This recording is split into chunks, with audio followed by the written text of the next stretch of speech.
So today I want to focus just on one of the aspects of the Meraglim story. Because we've been focusing throughout Bamidbar on the theme of Moshe's leadership and the transition of leadership, his failing leadership, his need for other leaders to be involved, the challenges to his leadership. It's interesting to look at one of the parts of the story here, which is the two different types, well, really three different types of emergent leaders that you have in the story, right? We have the failed leaders, which are the Meraglim, but then even Yehoshua and Kalev were successful leaders and opposed the Meraglim and challenged their narrative and challenged their pessimism and say, we can do it. They're very different personalities. And because only one of them is going to take over for Moshe, it's sort of a good time to take stock of these two different models of leadership and why it is, in the end of the day, that when Moshe's leadership does end, Yehoshua is the one who takes over and not Kalev. So if we start right off the bat, when Moshe chooses the Meraglim, and this is number one. So the first thing he does is he singles out Yehoshua, and he renames him. Right? Eila Shmot Hashem Shalach Moshe LaTorah Haaretz Vayikra Moshe Lo She'eh Ben Nun Yehoshua. These are the names of the Meraglim, the people who Moshe sent to scout the land. But Moshe changed Hoshea's name to Yehoshua and became Yehoshua in this story. Now, why does that happen? So Rashi quotes from the Gemara the tradition that the reason he did this is because he didn't trust Yehoshua to be able to stand up to the Meraglim. Now, right, there's a lot to unpack in that midrash. Right, you can look at just Rashi. Right, Vayikra Moshe Lo She'eh. He'd palel alav. He davened for him. He prayed for him that Ka Yoshiacha me'atzat Meraglim. Like, may God save you from the advice or the bad advice, the evil counsel of the spies. Now, like I said, there are many things to unpack in the midrash. First of all, Chazal's assumption that Moshe already knew that the Meraglim were going to fail or possibly going to fail is a very strange claim by Chazal. I mean, if that's true, then why did Moshe send them? Why pick them if you know they're going to fail? Unless if I wanted to interpret the midrash more, I'd have to say that perhaps he didn't know that would happen, but he knew that's the danger, right? Whenever you send strong-willed personalities, you don't know what's going to happen. But it does sound, the simple read of the midrash, as Rashi presents, is that he knew that they were going to be evil, which, like I said, just makes the whole story very, very odd. Possibly he knew their personality. Right, but then why would he pick them, right? That's the real question, right? Unless he, it sounds like, Moshe chose them, unless, you think that the people chose them and then Moshe just realized what was going to happen. But again, he should have stepped in, and he doesn't, right? I think you have to soften the midrash somehow, right? That he saw that as a potential, right? But he, especially we talked about the possibility that maybe their motives changed while they were there, or that they started off more courageously, and then once they saw the giants and they started to panic, so then they started to come up with their alternative plan to dissuade the Jewish people.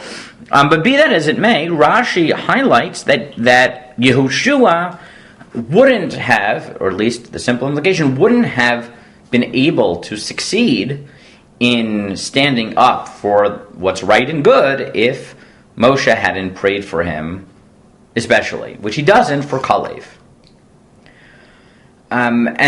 We saw this midrash a few weeks ago, so I just put a mention of it here. This fits with Chazal's general notion that you have in Kalev Rabbah, that Yehoshua is known as a flawed or weak personality until this point in the Torah. The 2 points that we meet him previously, at least as a talking personality, we meet him as a non-talking personality a few times, but the first 2 times he talks, as Chazal note, once is at when Moshe comes down from Har Sinai at the Chet HaEgel, and Moshe and Yehoshua are discussing the noise that's coming from the camp, and Yehoshua says, "Oh, what I hear is war," and Moshe says, "You don't hear war, you hear rebellion."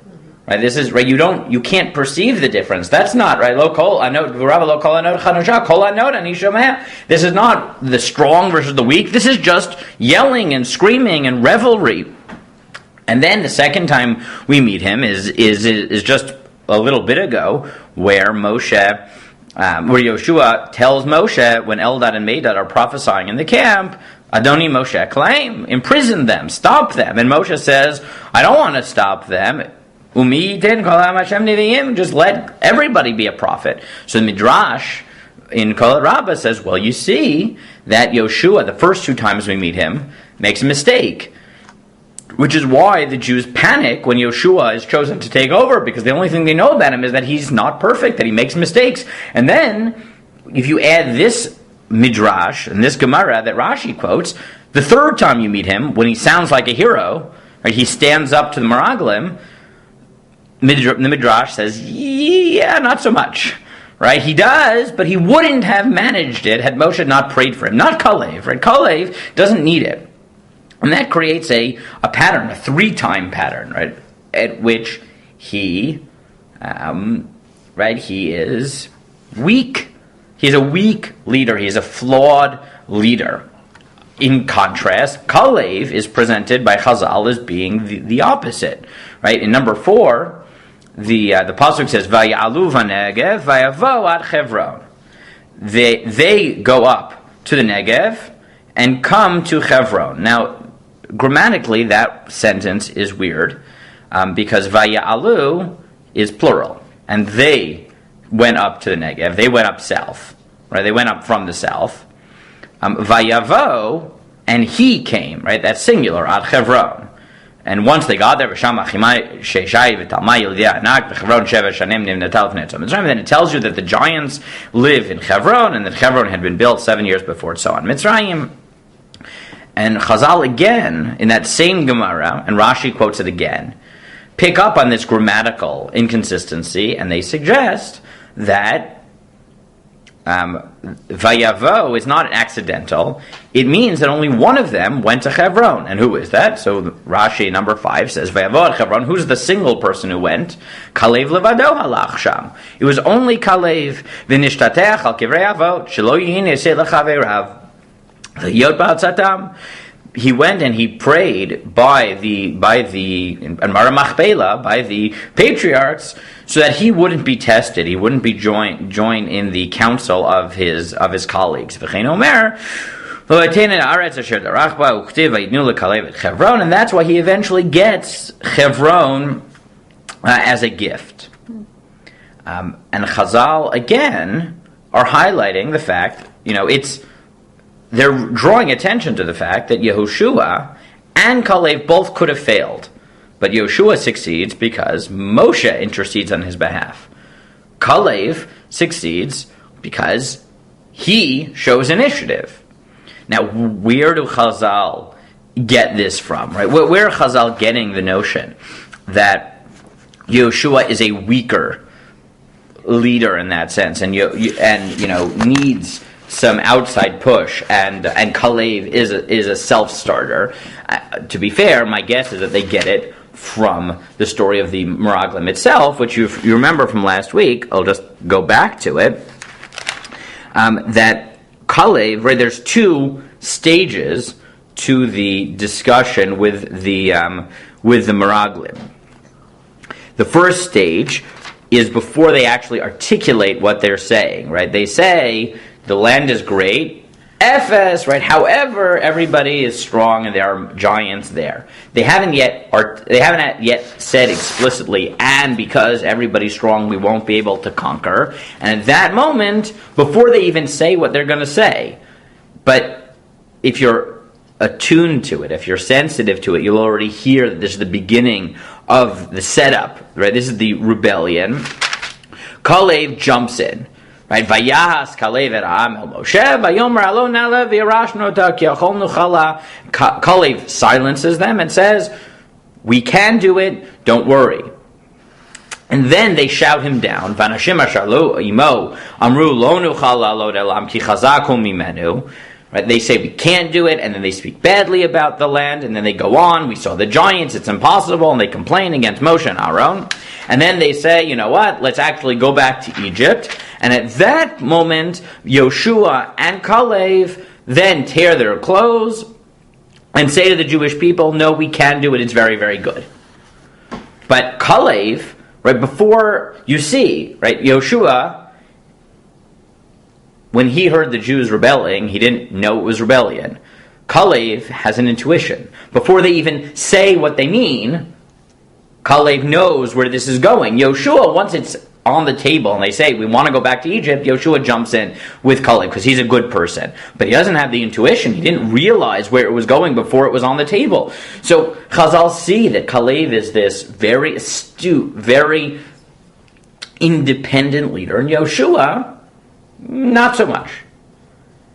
Despite that, Chazal in number 6 argue B'chol makom hikdim Yehoshua leKalev b'makom echad u'omer bilti Kalev ben Yefuneh k'nizi v'Yehoshua ben Nun. Most of the time in the Torah, Yeshua's name is mentioned before Kalev, except for once where Kalev comes first. Milamed sheshneim shkulin zev kazeh, which tells you that they're equal. And Chazal so then make an interesting claim that even though they're different, they're equal, or they're both necessary, let's say. Right? They have different strengths, right? Yeshua's strength might not, and this is what we're going to get to, might not be as much, Yeshua's strength, or weakness really, might be the secret to his strength. And that's what we're going to try to sort of get at here.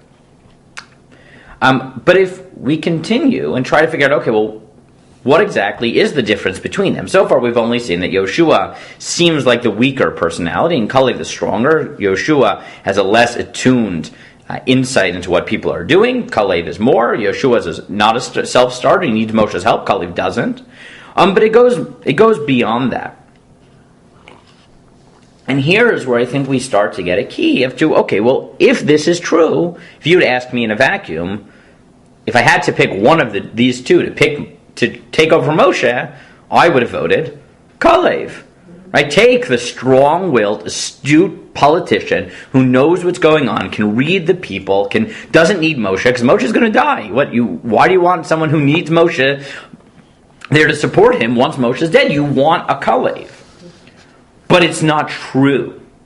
We pick Yehoshua. So why do we pick Yehoshua? Why is it that, as we've said, Moshe's leadership needs to be replaced, is going to end. So why Yehoshua?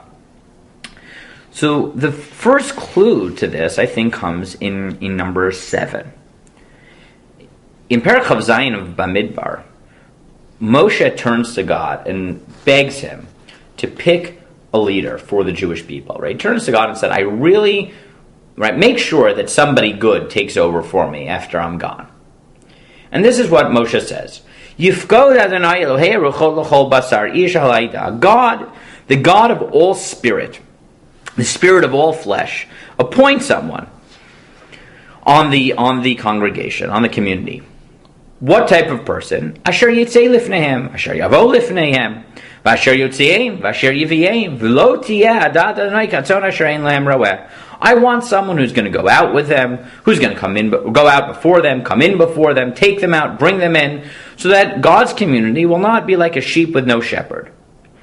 Vayomer Adonai al Moshe, Kach lechad Yehoshua ben Nun, ish asher ruach bo, v'samachta et yadcha alav.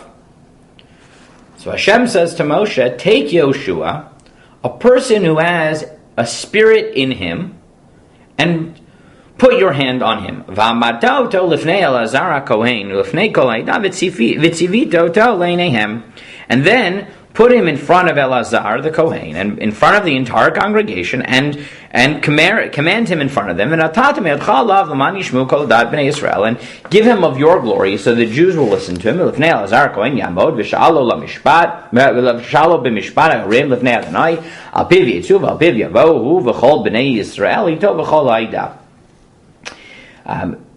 Before Eliezer, who will ask the Urim v'Tumim, and through it you will go out, you'll come in, and he'll be put in charge.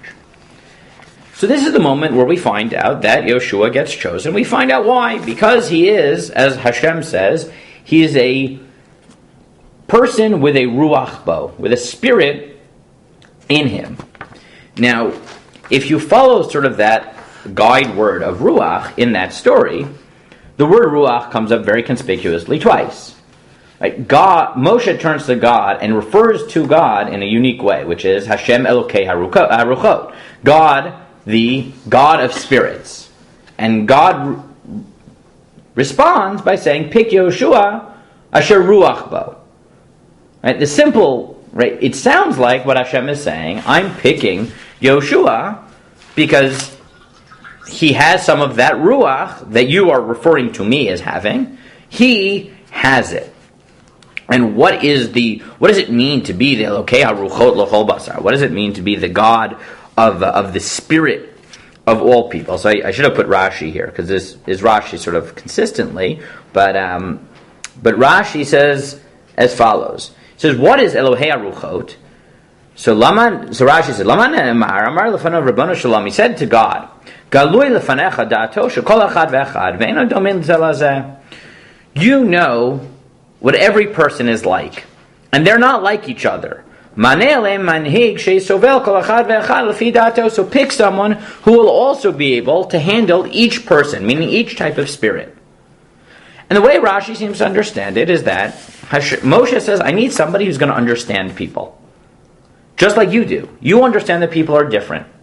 And Hashem answers, Yehoshua is a person, Asher, Ruach Bo, he has that spirit. Now, Kalev also has a spirit, but it's a very different type of a spirit. Because if you look at the next source here, which somehow didn't get numbered, but the last one on this page, when Hashem is describing why Kalev is going to make it into Eretz Yisrael, this is how Hashem describes Kalev.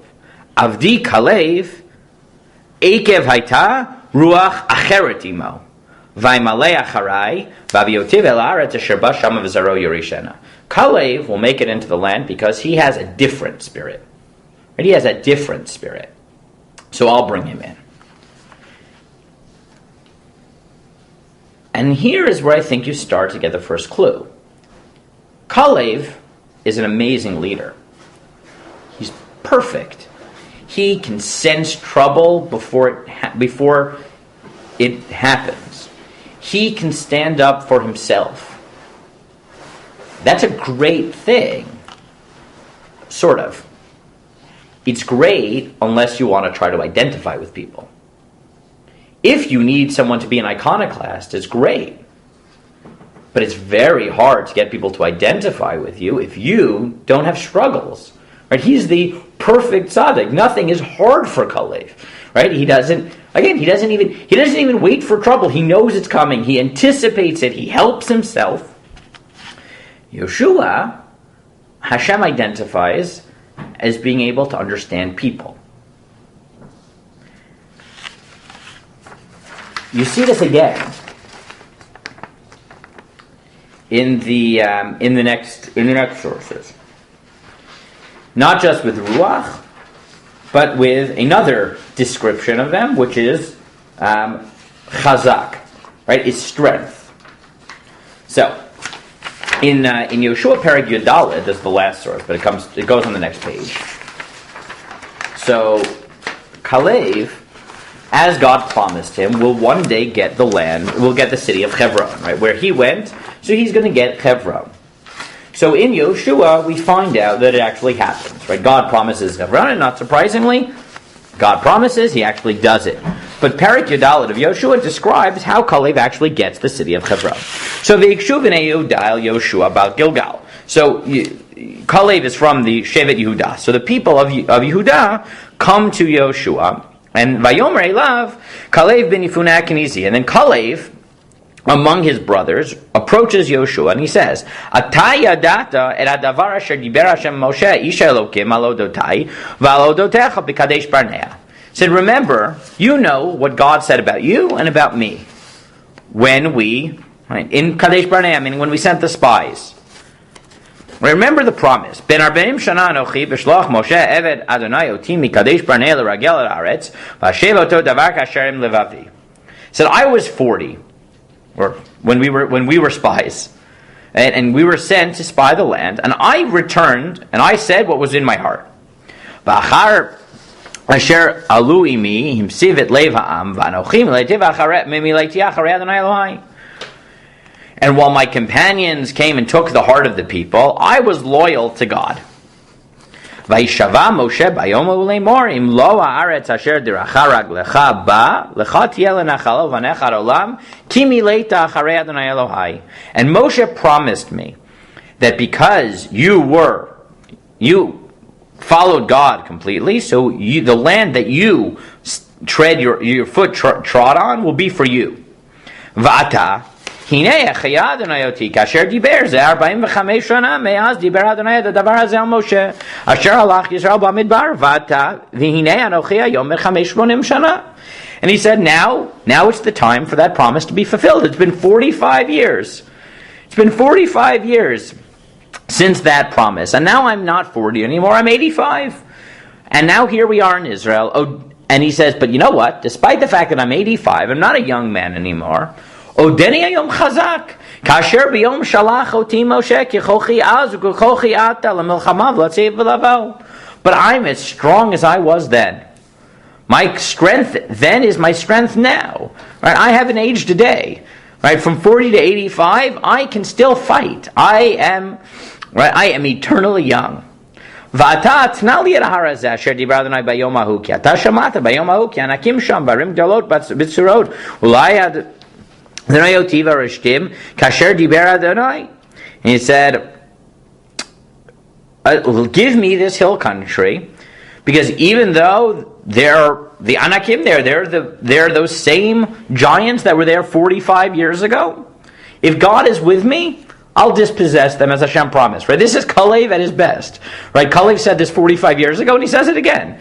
The Meraglim were terrified of the giants. They said, we can't beat giants. Kalev said, look, I wasn't afraid of the giants when I was 40, because I said if God is with me, I can conquer giants. Now I'm 85. If God's with me, I can still fight the giants. Nothing's changed. My belief is the same. My strength is the same. I'm the same person through and through. I'm chazak. So Yehoshua blesses Kalev, and he gives him Chevron. And you see this picture of Kalev. Right? It doesn't matter. He's 40 years old. He's 85 years old. Doesn't matter. Giants, no giants. He said, I need God, and that's it. I am as strong as ever. I don't weaken. Right? He sounds like Moshe. Right? He sounds like Moshe. At the end of the Torah, this is how the Torah describes Moshe. Right? Right? All the way at the end of the Torah, this is exactly Moshe. Right? If I jump to the end of the Torah, right, Mamish, into Divrei Hayamim, right, when it's describing, not at the end of the Torah.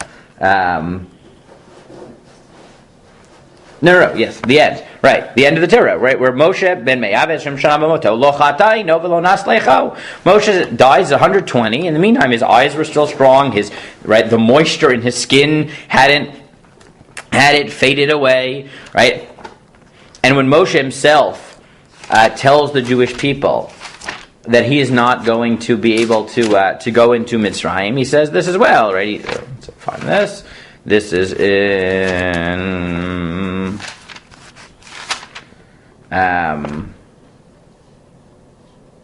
whatever. We'll come back to it, but that's enough for this, right? He says Moshe's like this also, right? Doesn't matter no matter how old he gets, right? When Moshe says that I can no longer go out and come back, right? Rashi points out it's not because he's weak; it's because God said he can't go. Right? How does Rashi know that it's not because he's weak? Because the Torah says he never got weak. He at 120, he could have, if God hadn't said you're going to die now, you're not going in. Moshe could have gone forever. Kalev, Moshe, these are people who are, eternally strong. What about Yehoshua? Yehoshua, Dvarim Perek Aleph Pasuk Lamed Chet. Hashem tells Moshe, Yehoshua ben Nun hamed lefanecha hu yavo shama. Yehoshua, who stands before you, he's going to go into the land. Oto chazek, ki hu yanchil Israel. Strengthen him, because he's going to go. And then, so Moshe strengthens Yehoshua. Then, Moshe dies. Sefer Yehoshua opens, and the first thing that God says to Yehoshua is Chazak ve'ematz kata tanchil ha'am hazeh haaretz nishpati lavotam latet lahem. Be strong and resolute, because you'll apportion to this people the land I swore to their fathers to assign to them. And then later in that parak, I didn't give it to you, the Shvatim reiterate it and say, be strong, it'll be okay. Right? Kalev, doesn't matter how old he is. Right? 85 years old, he is willing to take on giants. Right? He's like, I'm good, I'm strong, I'm okay, everything's fine. And Yehoshua, he needs Moshe to strengthen him, he needs God to strengthen him again, he needs the people to strengthen him again. Right? He's this character that it's and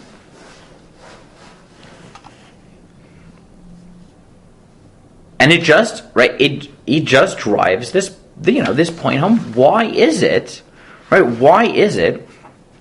that Yehoshua of all people gets chosen? So let's skip for a moment to 14. And the secret, there seems to be more than one answer to this question. But the first answer to this question is one that I get from Rabbi Chaim Angel. And he answers it all with 3 psukim in Yehoshua Perek Zayin. So the background to the story is as follows. The Jews come into Israel. First battle is miraculous. Right? They come in, God says you're going to conquer Yericho, it's going to be a breeze. He tells them, walk around the city once each day, blow the shofar. On the 7th day, walk around 7 times, blow the shofar. The walls are going to sink into the ground. You're going to go in, you're going to win. That's it. Miraculous is going to be easy. That's what the Jews do. They're all confident. Everything's great. Unbeknownst to them, Achan, one person steals from Yericho, which was forbidden because they'd send a chiram on the city. And because of that, when they attempt to conquer the second city, which is Ai, they storm the city and they end up fleeing and 36 people are killed. And the people are demoralized. If you pause the story right there, and I said, okay, knowing everything you know about Chumash, what should happen right then? Right? If this was Moshe, what would have happened right then? The Jews would have said, what are you doing? You said we were going to go into Israel, that God was going to be with us, we were going to win, how did we lose? And what actually happens is what we have in number 14. Vayomer Yehoshua. Aha! Hashem Elokim. Lama avarta avir ha'am hazeh hayarden lateid otanu b'yad mari lavideinu v'lo alnu neshev ever yarden. God, why did you lead this people across the Jordan only to deliver us into the hands of the Amorites to be destroyed by them? Be Hashem. What am I going to say? That now that the Jews have turned their tails before their enemies, the Canaani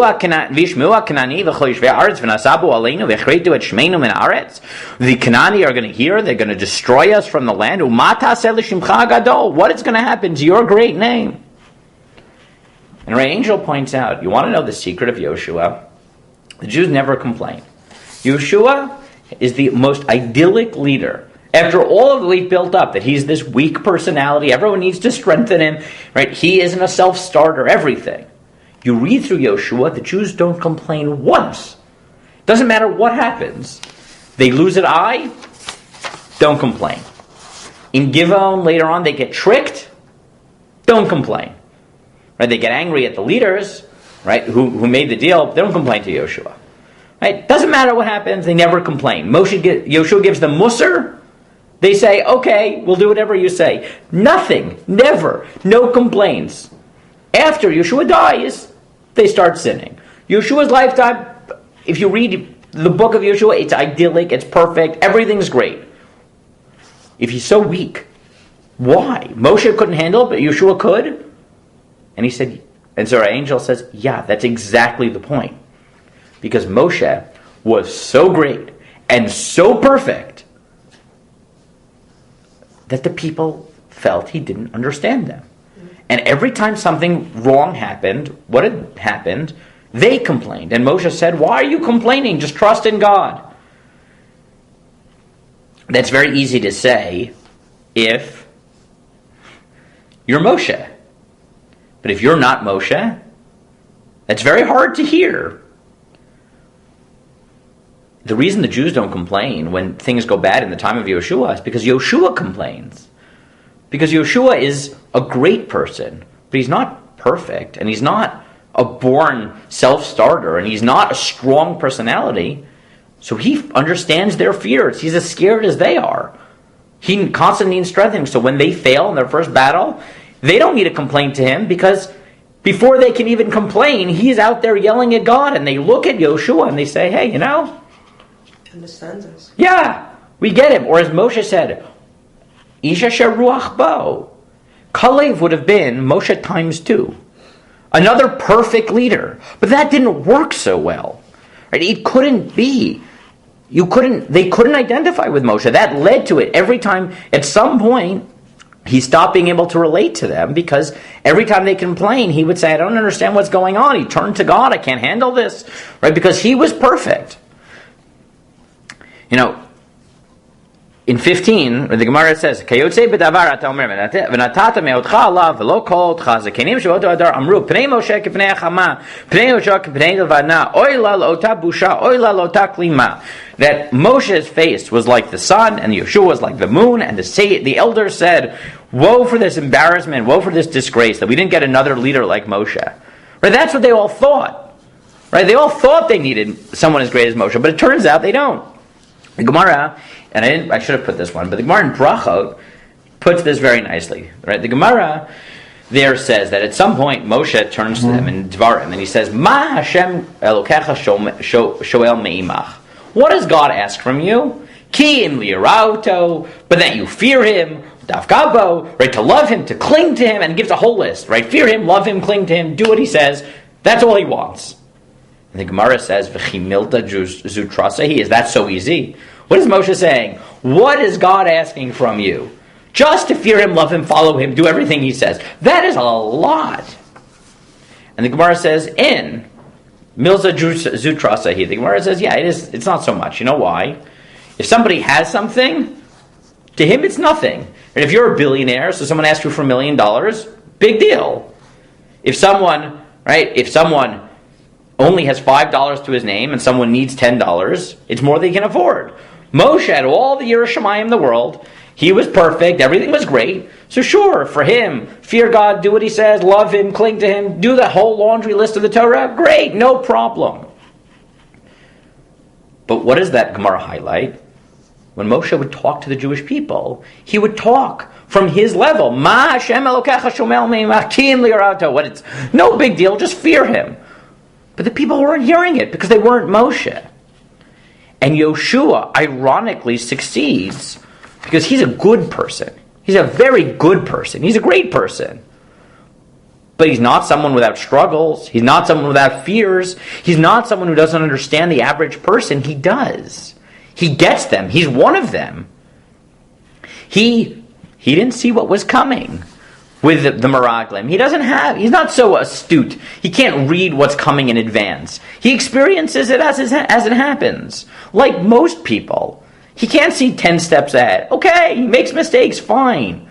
But even though he makes mistakes, and even though he needs strengthening, in the end of the day, when push comes to shove, he makes the right decision. When it came to the Meraglim, in the end of the day, he said, I'm with God. I may not have been there the first time, I may not have seen where this was going, but once it's clear what's at stake, I'm with God. He never falters in that. And that type of combination people can understand. They can understand somebody who makes the right decisions even though he has to struggle. Kalev would have been just another Moshe. Another perfect leader. Kalev's great. He's going to survive. Of course he's going to survive. He's amazing. He's Moshe again. And if you want to see this, look at Perek Yud Dalet. Right? When God sentences the generation to death, So he says everyone's going to die except for. So he says it twice. In Perek Yud Daled Pasuk Chav Bet, he says, "Ki cholan Hashem aroim et kvodi ve'rototay asher asiti b'mitzrayim b'midbar v'inasu oti ze eser pamim v'lo shamu b'koli." And all the people who saw my glory and tested me these 10 times and didn't listen to me, Im yaru et haaretz asher nishbat lavatam v'chol minad tzai lo yiru. I swear, if they're going to see this land, all those who hate me are not going to see it. V'avdi Kalev, my servant Kalev, because he is unique and he has a different spirit, I'll bring him in. Who's not mentioned? Yehoshua, right? Kalev, only Kalev is the only survivor. And then a few psukim later, he's retelling this and he says, that's when Hashem talks to Moshe. But now Hashem tells Moshe to convey the information, right? So he says, "Emor alehem." This is pasuk Chav Chet. "Emor alehem chayaninu Hashem im lo kasher dibartem bazni keines lochem. V'midbar hazeh yiplu fikrechem v'chol pekudechem v'chol misparchem ben Hashem shana v'mal asher halitem alai." Tell them that you're all going to die. Your carcasses will fall in this desert. Imatem tavo l'artz asher nasati et yadi l'shaken etchem ba ki im Kalev and Yehoshua v'Yehoshua ben Nun. No one's going to survive except Kalev and Yehoshua.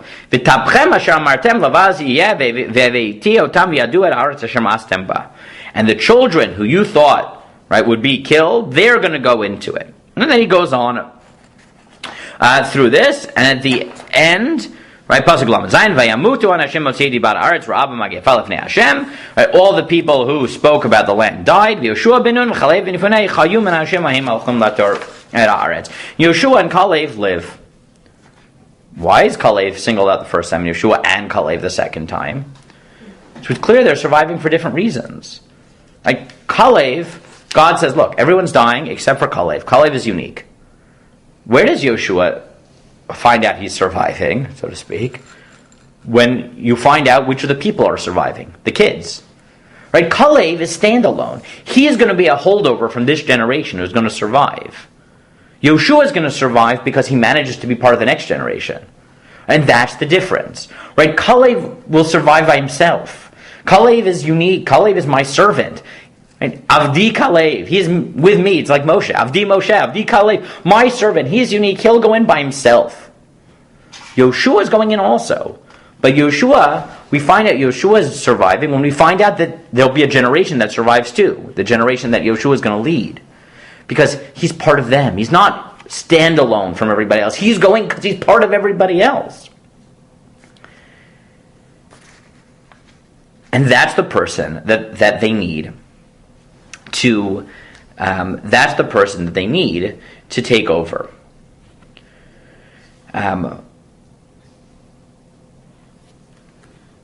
If you look at 13 in the summary in Devarim, this becomes even clearer. This is the last source on that second page. Right? Moshe is retelling the story. So God heard your words, and he got angry, and he swore. If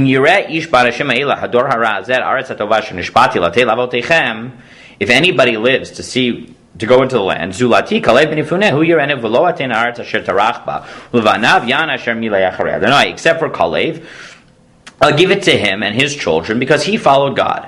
Gambi etanaf Hashem biglalchem lemor gamatalu tavosham. And God got angry at me as well and said, "You won't go in."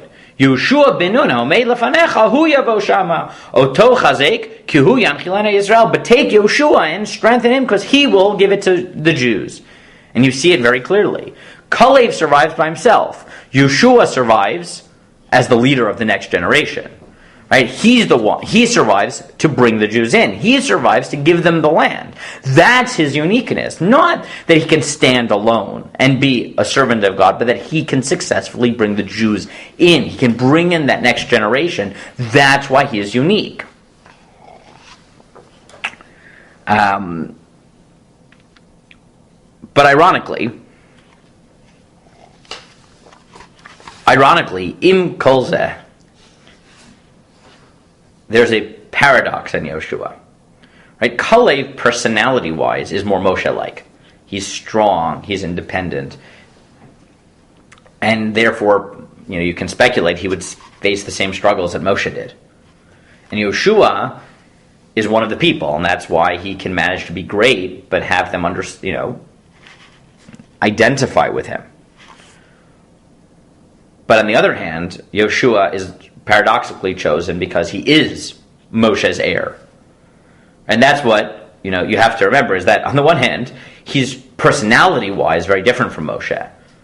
But legacy-wise, he's Moshe's student. Kalev is like everybody else is, but he's not the person who was always in the tent with Moshe. Consistently, Yehoshua is the Narlo, Mush Mitav Chol. He's always with him. And you look at the Sifrei in number 11. The Sifrei brings this out clearly. He says, "Vayom Hashem Moshe, Kach lechad Yehoshua ben Nun, et shebelibcha." Right, take what is in your heart.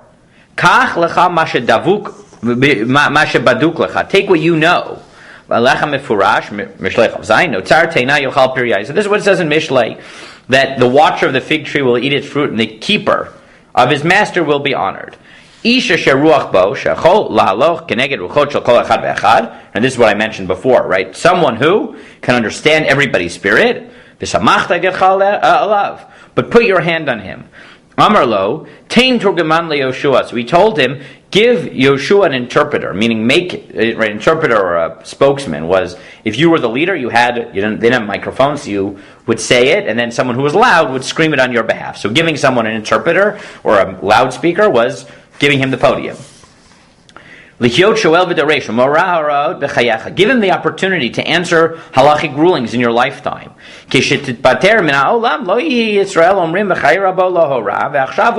people won't say that in his teacher's lifetime he couldn't rule, and now he does.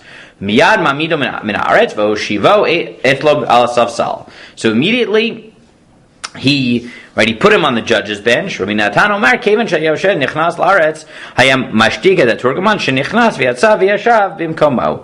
when he entered, Moshe would silence the interpreter until he had come in his place. And Moshe is giving him the reins. But that midrash highlights two things at once. On the one hand, Yehoshua should have been nothing in Moshe's lifetime. He is dependent on Moshe.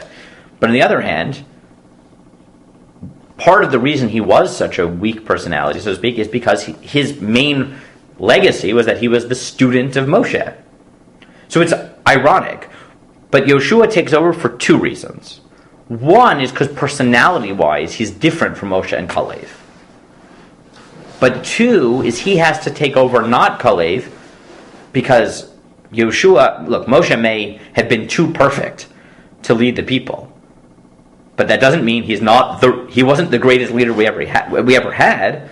The next leader, even if personality-wise he has to be different from Moshe, legacy-wise he needs to be Moshe number 2.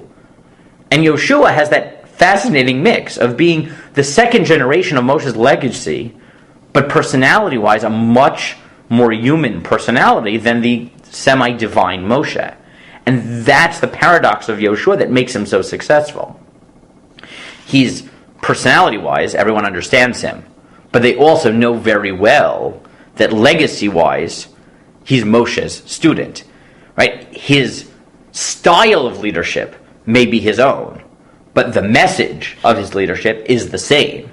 And that's exactly what you need. Because even though Moshe isn't going to be able to continue, he's going to weaken. His leadership will be challenged. He won't be the one who takes them into Israel. You want a Yehoshua. You want someone who makes it clear. Moshe emet v'torato emet. His message is on point. But maybe we need someone with a different style. Maybe someone a little bit more human who can be Moshe's student even without being as perfect as Moshe. And Yehoshua has both of those. Kalev has neither. Right? Kalev is perfect and Kalev is independent. Yehoshua is dependent on Moshe. And therefore, by being dependent on Moshe, he gets both things simultaneously. He's clear that he's a more human personality, but he's also the continuation of the legacy. And just to finish that off, right, Tamir Granot says in 16, right, he puts this very nicely. He says, the significance of the choice of Yehoshua as Moshe's successor is the selection of a style of leadership whose main power is its faithfulness to the original, and whose main foundation is faith in God and His salvation. From this point of view, the first stage of the entry into the land led by Yehoshua represents a continuation of Moshe's leadership in the wilderness. However, and this is the last point, because Yehoshua is really just the end of Moshe, right? He's the complement of Moshe. He's the second generation of Moshe's legacy. He has no children and he has no continuation because he's Moshe's heir apparent, but there is no heir apparent to Yehoshua because Yehoshua ends and there is no leader whatsoever. It's the period of the Shoftim. It's the period of individual tribal leaders. There's no national leader again till Shmuel, right? Hundreds of years later. Because Yehoshua is Moshe's heir, but after that, there can be no replication of the Moshe Yehoshua dynasty. He said, however, there's no continuation of Yeshua's leadership, as the Midrash forcefully points out. And this is a Midrash in Psikta Zuta. Rabbah says, Yehoshua tried to start speaking, but they said to them, will a severed head then speak? In other words, since he had no son, they called him a severed head. And how do we know that he had no son? Because we read in Divrei Hayamim that Nun, his son, Yehoshua, his son, but there's no continuation after Yehoshua. There are no children. They said to him, what can you possibly say? You have no reason to fear whether you live or die. You have neither sons nor daughters. But the people, are fearful for their wives and children, and they immediately silenced him. Now, right here, this is a bit of a different one. They think he can't understand them because of the children. So we'll have to, that is clearly a different Midrash tradition, but we'll focus on this point for now. Rabbah explains that Yehoshua has indeed tried to make himself heard even at the first stage, but the people silenced him, such that we only hear Kalev's words. Was it only Kalev's cunning that helped him, as we see below, or is there a difference between Yehoshua and Kalev in terms of the content of their speeches too? And in any case, from where does Rabbah deduce that Yehoshua tried to start speaking, they would not listen to him, right? This Midrash isn't from the Meraglim story. So often, Midrashei Chazal are meant not to describe what happened, but rather what should have happened. Rabbah is wondering what Yehoshua said at the end. He could have said earlier on. Why not offer his view? The people insult Yehoshua. They call him a severed head, a leader with no successor. In actual fact, the people are right. It is no coincidence that Yehoshua has no sons. He's not the head of a dynasty, but rather the end of a dynasty founded by Moshe. He is the conclusion of Moshe's spiritual dynasty. Right, so as we've gone through Bamidbar so far, and we've pointed out one of that central themes is how did it happen that Moshe's leadership ended up ending and Yehoshua ends up taking over? Right, this is the story where you see it. That Kalev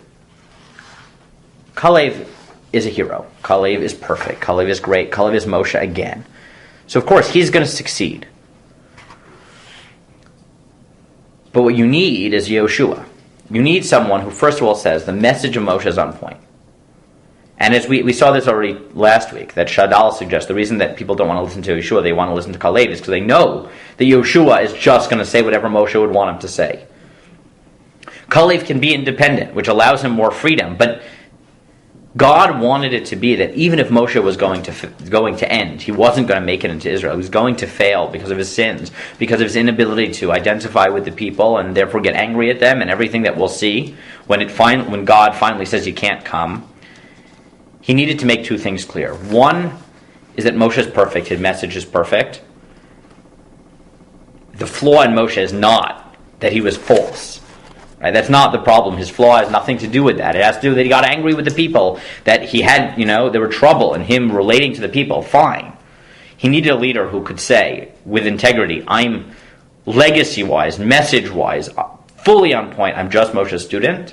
But on the other hand, could solve the problems of Moshe's leadership, which at some level were predicated on the fact that Moshe was just too good and too perfect. And Yehoshua managed to have both of those qualities. He manages to be Moshe's student, but be a weaker, more human personality. And therefore, we find out at the end of Bamidbar that when Moshe finally sins and Hashem says, you're not going in, and Moshe says, okay, well, who is?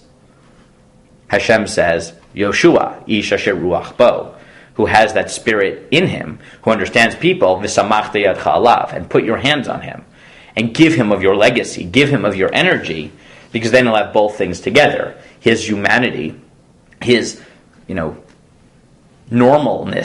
normalcy, whatever, that you don't have, while still being your true heir in a legacy sense. And therefore he takes over and he ends up having an idyllic leadership with no complaints, because that Moshe's message without Moshe's perfection was just the perfect mix for the book of Yehoshua. But there's also there can be no heir to that. That's the end of an era. Yehoshua is the coda of the Moshe era, but after that there can be no, right? There can be no continuation, and what you end up having in Sefer Shoftim is regional leaders for several hundred years as the Jews sort of go through a different stage, and they don't coalesce again until under a national leader of that magnitude until Shmuel, right? Which is really the story of Shoftim, which is how do you get there? So Yehoshua, Sefer Yehoshua is really the story of how that mix of a personality continues perfecting and continuing Moshe's legacy at the same time. So that brings us